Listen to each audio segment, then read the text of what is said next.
Yesterday, uh, I was kind of in uh, a-hole mode, uh, or d-hole mode, I guess you could say.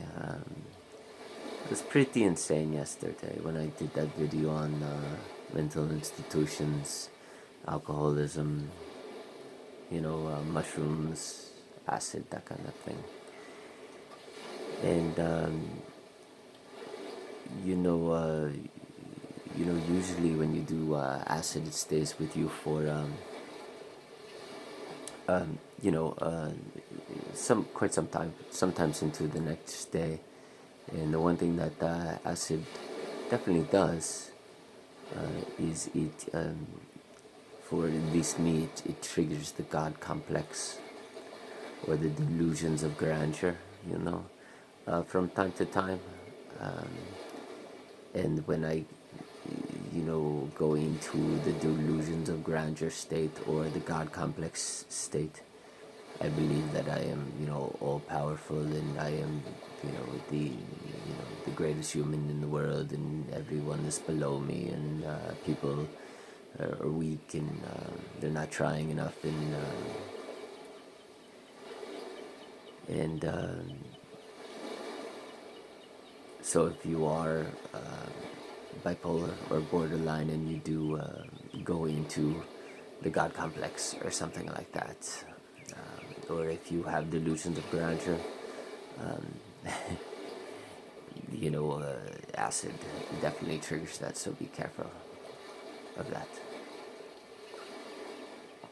But today I'm kind of back to, being okay with people, thinking people are alright.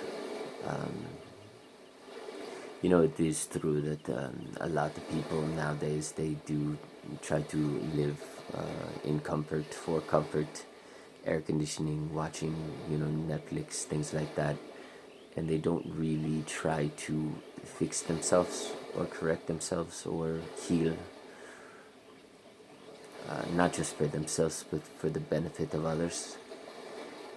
And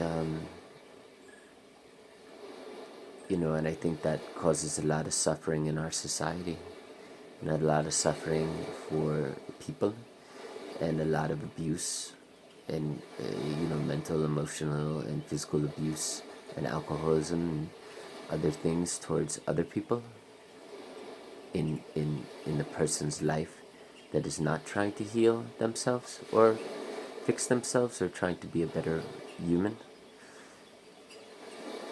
So the comfort is people wanting to become comfortable and having an easy life where they just eat whatever they want, junk food, watch Netflix movies all the time, and they're not really focusing on themselves. Like,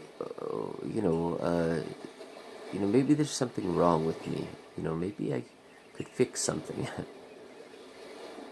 A lot of people, I don't think, they don't want to go into that darkness, or they, if they feel depressed or if they feel something wrong, they don't question, like, oh, why am I feeling depressed?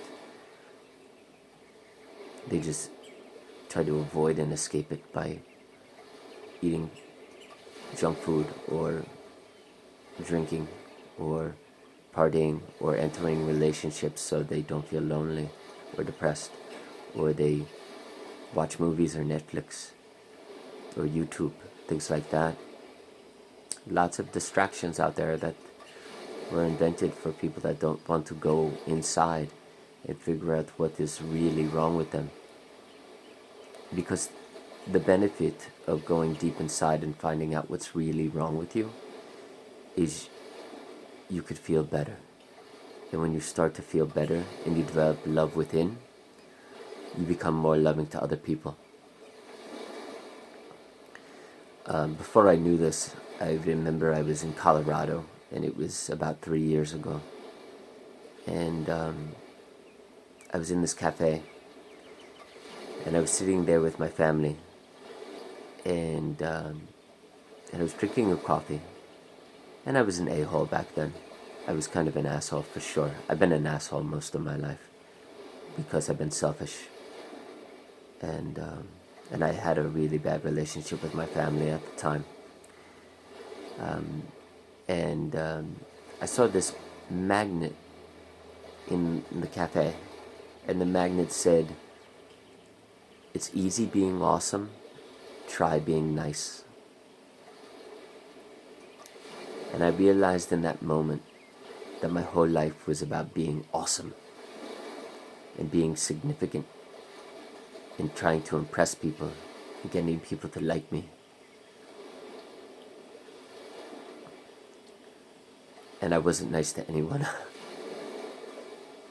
I was kind of like the person in the video you saw yesterday. You know, the one on mental institutions and alcoholism. I was that guy. And I am that guy from time to time because I have so many personalities. Like many different personalities. I have a 3-year-old that breaks down and cries and can't function and acts like a 3-year-old. I have this person that is very loving and caring and understands that when you think people should be a certain way, you lose empathy for them. And then I have the homicidal person that wants to kill everyone,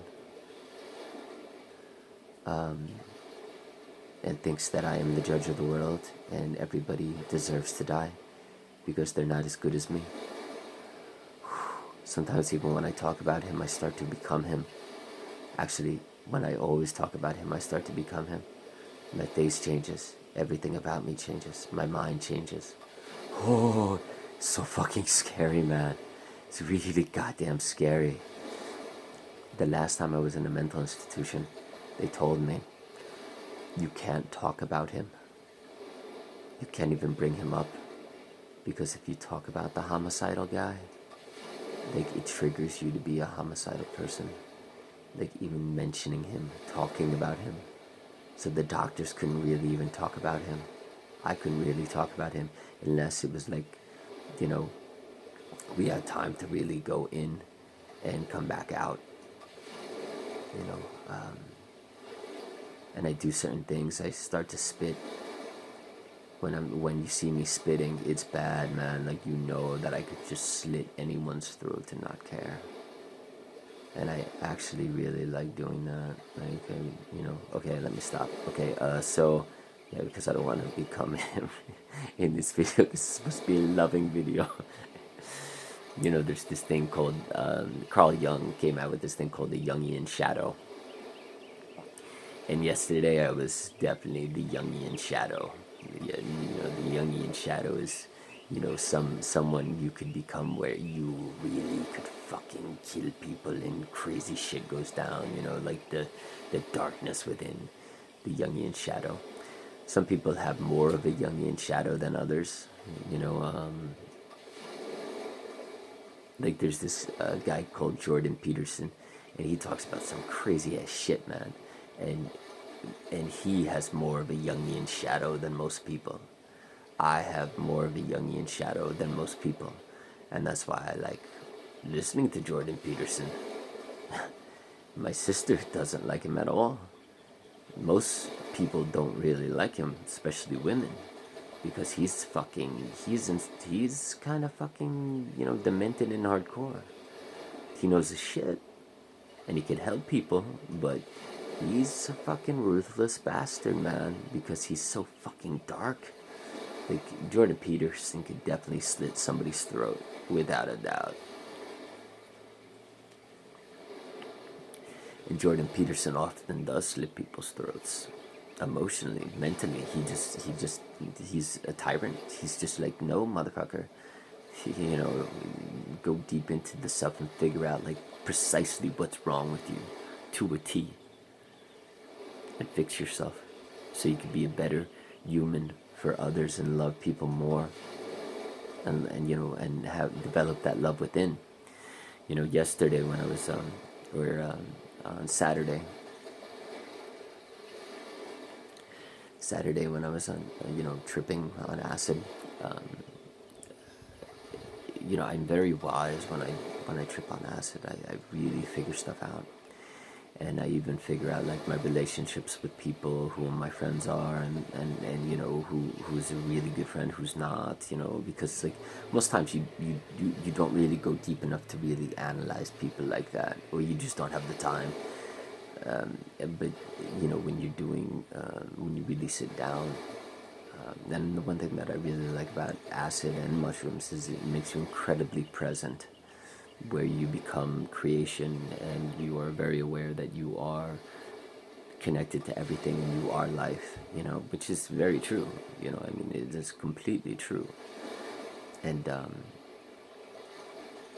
especially mushrooms, when you do mushrooms, you are connected to life, and you have a base understanding that you are the present moment and creation and life, and everything is connected. And if you have a connection with somebody and you're spending time with them, you like become them. It's weird, man. It's very, very interesting. So so I realized that, you know, one of my friends, he's like a quick fix person. Like, instead of, you know, going within and really dealing with his life and his problems and his trauma and his childhood and all these other things and correcting himself, like, he just keeps his mind busy, and he's always doing things, or he's always thinking. And because he's always thinking, and because he's always doing things, like, I'm doing this today, I'm doing this thing, and then I'm doing this, and then I'm doing this, and then I'm doing this, and then I'm doing this. He he he's, I call them quick fix people. And when you're a quick fix person, instead of going within and dealing with your issues so you could be a more loving person to the people around you, you're looking for the quick fix. You know, whether it's drugs. He does a lot of drugs too. Like, you know, not the drugs I do. He does, like, you know, marijuana stuff, you know, and which doesn't really make him that intelligent. It just makes him kind of like loopy and shit, you know. I don't really like that drug that much. It doesn't do it for me, man. I don't know. I'm not going to get into that drug, but it's okay, I guess. But it doesn't really make you analyze your life. It kind of just puts you kind of in a trance and makes you think about interesting things, but you're wasting time. I guess you could say it's a time waster. So I think that drug is also like marijuana. I think it's a quick fix drug. Alcohol is also a quick fix drug. TV, Netflix, movies, quick fix. I don't want to call them drugs, but they're quick fixers. And or eating, relationships, dating people, they're all quick fixes. Even playing sports could be a quick fix. So, you know, a lot of things are quick fixes, because you're like, oh, I don't really want to deal with myself. I don't really want to deal with my problems or think about certain things that bother me. Instead of feeling emotions, go into the emotions. Ask yourself why you're having those emotions. You're just like, I don't want to think that. I don't want to go there. I don't want to go there. Quick fix, quick fix, quick fix. Just drugs, alcohol, movies, relationships, dating, whatever it is. Hanging out with people, whatever it is. As long as I'm not alone. As long as I can't spend time with myself and think about those things. They're too scary. So I need quick fixes, quick fixes, quick fixes. And his whole life is a quick fix. Most people in this world, their life is a quick fix, quick fix, quick fix. And when you become a quick fix person, you can't really heal yourself. Whether it's childhood, modern day issues that you're going through, you're not healing yourself. You're avoiding those problems and those issues. And when you avoid, you're not truly going to feel fulfilled. and you're not truly going to be present, and you're not going to develop that love within yourself. And if you're not in the present moment, if you're not awakened, if you don't have that love within yourself, it is extremely hard for you to love other people. It is extremely hard to listen to other people, truly listen. It is extremely hard for you to have empathy for people.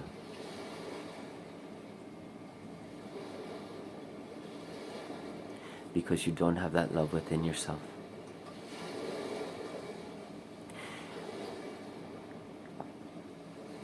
So on Saturday I realized when I was on acid that I don't have any more time in my life for quick fix people. I only want to surround myself around people that actually go deep and do the hard work. And really go deep and fix themselves and heal themselves, because they're the best friends to have. They're the most loving people. I once had this friend, he's still my best friend, but he moved away. And I'm not going to say his real name, I'll just call him Bob. And Bob was very spiritually awakened. And he healed himself completely. And he came from the same suffering and the background that I came from. Same thing. We almost had identical lives. But he realized that he needed to go deep and heal himself. And he also believes in doing mushrooms to heal the trauma and things like that. And I would sit with him for hours, and we would just talk. And I realized that I would never have a more loving and empathetic and kind friend than him, that actually listened and was there for me, because he healed himself. And whenever something was wrong in his life, he went deep and he actually figured it out. And he wasn't afraid to be alone, because sometimes you need to be alone to really heal and to go through what you need to go through. So he didn't believe in quick fixes. I don't believe in quick fixes. The good thing about Bob is he wasn't borderline personality disorder, he wasn't bipolar. So he didn't have multiple personalities. He didn't have manic phases and suicidal depressed phases like I do. So he could be the same person all the time. For me,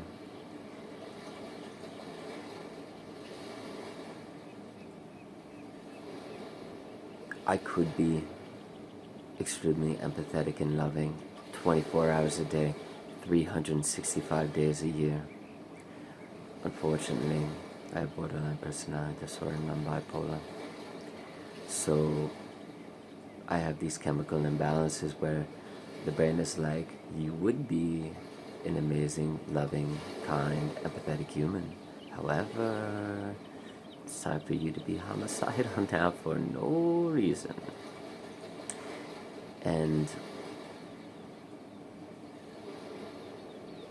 Or it's time for you to be manic and have a God complex. Or it's time for you to be suicidally depressed, which will bring out the homicidal guy, because you need to protect yourself, and the homicidal guy fixes the 3-year-old. Usually when I become the 3-year-old, the homicidal guy comes out because he's like, oh, I have to protect the 3-year-old. So it's very scary to be borderline, bipolar, schizoaffective even. I am schizoaffective, OCD. So when you have all these mental illnesses and personality disorders, and the trauma on top of it, and also being raised by mentally ill parents like I was, it's very hard to be consistent. And but I try, and I think that's the important thing. You have to try.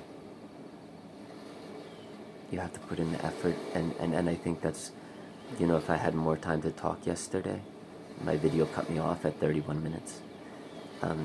When I was talking about not having a child, not having a kid of my own, the reason why I wouldn't is because I wouldn't want that kid to be scared all the time.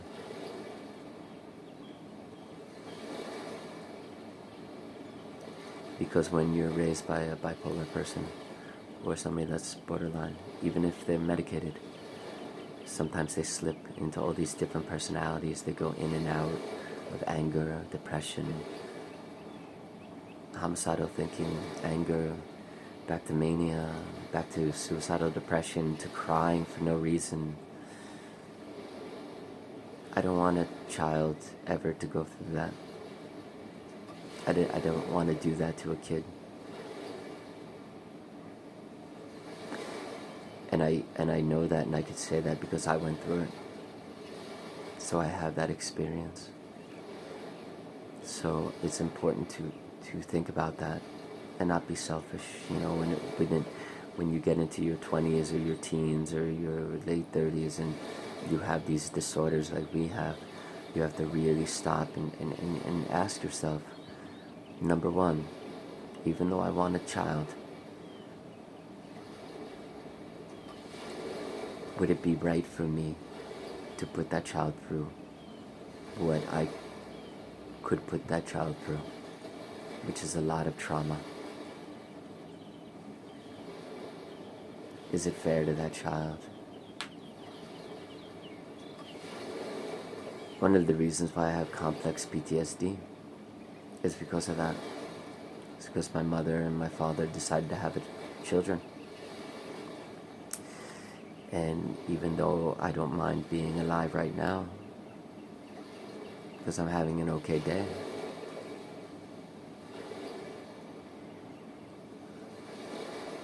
most days I would rather wish I wasn't born, because it's too hard to be like us.